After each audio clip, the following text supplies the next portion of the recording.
की हाल है थोड़ा दोस्तों? ठीक ठाक हो? उम्मीद करते हैं सब प्यारे भाई सब दोस्त ठीक हो। थानू अज दे थोड़े माहौल विखा देना तो अज साढ़े बाजार वगैरह धुंध वगैरह इतने दे सारे माहौल थानू विखा देना। चलो भाई माहौल वेखते हैं। पहले नंबर दिता वो तो है वेखो जी खालियां शुलियां एवं वहादियाँ पईयां मतलब कि हालांकि सोलंग भी बज्जा है मतलब सारा मुकम्मल आल टू आल फिर भी ना तो सोलंग बज्जन तो बावजूद भी खालियां ना जेड़ा बहुत ज़्यादा पानी ना निकल रहा बिचू फिर भी ठीक है। उस तो अलावा अपनी हवेली ले आया मैं। हवेली ले इधर दरख्त वगैरह लाए असी ठीक है। तो दरख्त वगैरह वावे माशाल्लाह वड्डे वड्डे थानू वो विखान लगा ठीक है। तो इन्होंने दरख्तों तकरीबन कम से कम हूँ सर्दियाँ इस तक कनियां मेरे डिग रही हैं सीधी गल है ठीक है। तो इन्होंने कम से कम असी पानी ज़्यादा देर तो नहीं हुई लेकिन तकरीबन 15 तो 20 दिन बाद असी पानी लाने तुसी अंदाज़ा ही ला सकते हो। पहले नंबर से तो जो खालियां का हालात है खराब है क्यों पहले जोड़ा वो गटर है वो वाला ठीक है वो गटर है तो उस वजह तो इधर ना सामने वाला पानी छरियां पौंदा रहा ठीक है ना छरियां पौंदा रहा तो इस वजह तो 15 तो 20 दिन असी एवें ही काम ज़ाया होंदा रहा। उस तो अलावा साड़ी हवेली जड़ी जड़ी छपाई है अज थानू वो सब विखानी है ठीक है। साड़ी हवेली चेक कर लो ठीक है। उस तो अलावा असी अपनी कार ले जाने तो इधर मैं कंडे लग गए अच्छा जी कंडे लग गए थानू जाके अपनी कार की ज़ियारत थोड़ी करा देना तो मेरा कंडा इधर लग गया लै गया। अच्छा चलो ठीक हो गया। अच्छा जी अगे आ जाने असी अपनी कार का हुलिया शुलिया थानू विखाने कल खलोती उत्थे तो रियान व्लॉगर साहब उन्हें वीडियो वगैरह बना रहे हैं शफकत भाई जा रहे हैं पट्ठे छुट्टे लैके ठीक हो गया। तो उस तो अलावा थानू अपनी कार विखाने लाक वगैरह हुई भी लगता चला पहला बुआ खुल गया दरवाज़ा खुल गया। अच्छा लाक खोल लिया इधर लाक खोलिया साइड तो लाक खोल के दूसरा फ्रंट वाला बुआ फ्रेम वाला खोल दे पे असी फ्रेम वाला खोलिया बुआ तो वेख लो माशाल्लाह अंदरू खूबसूरत है ठीक हो गया। तो असी इत्थे बह के इंजॉय कर रहे हैं थोड़ा थानू इनके बारे डिटेल देना किन्ने दी कार लई असी कम से कम 1,20,000 रुपए की लईए ठीक है। कल 270 रेहान व्लॉग कह रहे सी कि टोटल 1 लाख रुपए दी ठीक है। ये यार लई है तकरीबन यार असी 1,20,000 रुपए 20,000 रुपए की 20 रुपए की नहीं ठीक है। तो उस तो अलावा इनकी जड़ी ब्रेक क्लच वो थानू विखाना है जी एंदा क्लच है जी ए ब्रेक है ठीक है। तो इनकी रेस है ठीक हो गया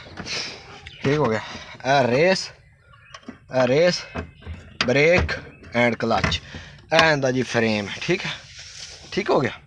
तो फ्रेम तो अलावा थानू होर चीज़ों में विखाना कि थोड़ा जंग वगैरह वावा लग गया मतलब कि बहुत ज़्यादा थोड़ी गल छुल गई है तुसी चेक कर सकते हो इतों ना मेरे ख्याल टेप की हुई जिमें रंग कलर वो पता नहीं केड़ी शो लाते मैजिक वगैरह वो चीज़ लाते तो वो फिट कर देंगे ठीक है।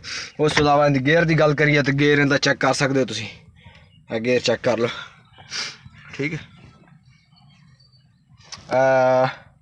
पहला गेयर इनका इत्थे दूसरा इत्थे तीसरा इत्थे चौथा इत्थे तो जोड़ा पंजवां गेयर इत्थे लगता छेवां मतलब छेवां नहीं है तो रिवर्स लगता है इस साइड से इंज करके इत्थे बैक लग जाता ठीक है। इनू बैक लविंदा गेयर तो हौली हौली फिर क्लच ब्रेक हर चीज़ छुटता। मैं शुरू तो गड्डी चलानी नहीं सीखी पहले ठोकी आई गड्डी एक पासे मैं खुद आप तो वो मेहरान दूसरी आई सफ़ेद कलर की वो महंगी थोड़ी लई तो कम से कम 6.5 लाख रुपए की तो इस वजह तो हूँ यह कार लईए तो इनकी थोड़ी सैटिंग वैटिंग होने वाली है मतलब हर चीज़ ना होने वाली क्लीयर वगैरह ठीक है। सफाई वगैरह इन्नी कोई नहीं सर्विस वगैरह जैसे मैं इंशाल्लाह कराई सर्विस वगैरह थानू वक्साएं मैं तो डंडा सर्विस वक्साएं इंशाल्लाह तो जदा असी इंशाल्लाह सारी मुकम्मल कर ली सही थानू बड़ी अच्छी एक वीडियो मैं बना के विखानी है तो थानू बाहरली साइडा मैं चेक करा देना ठीक है। थानू ये चीज़ां चेक करा दी आ साड़ी कार है ठीक है। तो उस तो अलावा वेख सकते हो दरवाज़ा मैं बंद कर रहा ठीक है। दरवाज़ा बंद करके तो मैं इत्थे आ रहा थोड़ा अगली की गल करिए तो कल थोड़ा त्रुट्टा होया जिस टाइम वो वीडियो बना रहे ठीक है। तो अज दे नंबर प्लेट चेक कर लो ठीक हो गया। उस इहदी हैडलाइट की गल करिए तो बड़ी मतलब एक थोड़ी डिम है तो चलती हैं दोनों, लेकिन एक डिम है लाइट तो एक फुल रोशनी मतलब रोशनाई देंदी है, सही है माशाल्लाह। ठीक है, उस बाद इन्हें रिमां की गल करिए, रिम इनके बहुत ज़्यादा पुराने हैं, इस वजह तुम पुराने रिम चेक कर सकते हो। ठीक है, इधर कुक्कड़ वगैरह बड़े चीक रहे हैं तो इन्हों की आवाज़ा सुनिया करो। ठीक है, उस अलावा इनके सैड से असल गल दीवार के नाल खलोती थोड़ा सही नज़र नहीं आ रही होनी। उस बाद इनकी पिछली सैड की गल करते हैं, सानू विखाते हैं। ठीक है, तो पिछली साइड से आ जाते हैं। यह दरवाज़ा मेरे को सही नहीं बंद होता, यह भी सही बंद कर देंगे। ठीक है, उस तो अलावा इन्हें डिग्गी की गल करिए तो बिस्मिल्लाहिर्रहमानिर्रहीम है जी इन्हें डिग्गी है, वो पिछे बोतल वगैरह रखी हुई है। उस तो बाद अस बंद कर देंगे, बंद तो नहीं करते पर थोड़ी एक और चीज़ दिखा, जंग वगैरह बड़ा अजकल लगा पे, जंग वगैरह है कराने वाली सैटिंग वगैरह बहुत ज़्यादा कराने वाली। ठीक है, उस तो अलावा मैं थोड़ी सारी वीडियो विखाई है, मुकम्मल वीडियो कार दी विखाई है, अपनी हवेली की विखाई है। ठीक है, उस तो बाद थोड़ा अगे लै जाना माल की तरफ। उस तो बाद माल की तरफ जाने हुए मेरा भाई छोटा आ गया तो कुछ गल्लां पूछते हैं की याद है। हाँ जी भाई, रेहान 270 रेहान वालों की याद आई? हाँ जी 270 रेहान वालों की याद है? डबल डबल कोट पाया हुआ है मेरे भाई ने, एक उत्ते वड्डा कोट पाया हुआ है तो उस बाद थले छोटा कोट पाया हुआ है। ठीक है, तो हाँ जी की हाल है? ठीक हो? और सुनाओ?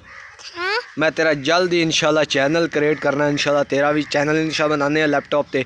ठीक है, मेरे को डेल का लैपटॉप है ना, लैपटॉप है, एक कंप्यूटर भी है, आपको इंशाल्लाह दिखाऊंगा वीडियो के अंदर। ठीक है, उस तो अलावा असी जाते पे माल की तरफ तुम जाके वीडियो विखाने तो सारा वो जो माल है वो वाला वो चाचू शरीफ होरां दा, चाचू हनीफ होरां दा, वो पर मुहम्मद लतीफ़ मतलब साड़ा माल। ठीक है, उस अलावा वो जो मझ वाली खुरली है वो भी साड़ी।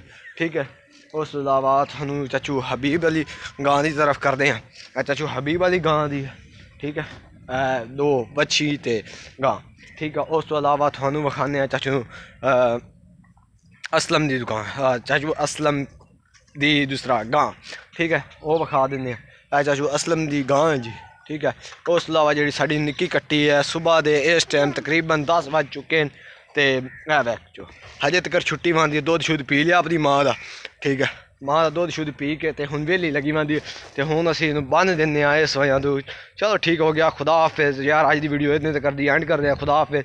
तो थानू नहीं हजे नहीं, हजे अदर जाने इधर माल की तरफ, माल जिथे असी राती बन्नते हैं, गोया वगैरह हजे नहीं हो जाए, वैसे किसी ने होज भी लिया, मतलब चाचू नवाब ने होज लिया गोया, जो चाचू नवाब ने मतलब क्या गंद वगैरह थलू साफ करता है। एक बच्ची रह गई, थोनू पता ही है, थोनू 270 रेहान लोग ने आखे ही होना कि मतलब ना उन्हें चाचू ने गां बेच दी। ठीक है, तो उस तो अलावा थोनू वीडियो विखा रहे हैं। ठीक है, पूरी तसल्ली ना विखा रहे हैं वीडियो। ठीक है, उस तो बाद चेक कर सकते हो जगह। ठीक है, अजे बकरियां अंदर ही बनिया पे क्योंकि बाहर बहुत ज़्यादा ठंड है, तुम जिमें कि चेक कर रहे हो धुंध काफ़ी ज़्यादा है। ठीक है, धुंध इस वजह ज़्यादा है, इस वजह तो असी बकरी वगैरह बाहर नहीं कट रहे। ठीक है, तो उस तो अलावा तो वेखो जी हूँ पाई बैठा है।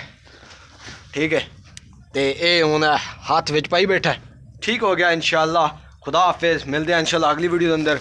खुदा हाफिज़। तो साढ़े चैनल को जरूर सबसक्राइब करो, लाइक करो, शेयर करो और कमेंट करके जरूर दस्या करो क्योंकि असी होर भी अच्छी वीडियो क्रिएट करिए। ठीक है, अस्सलाम वालेकुम।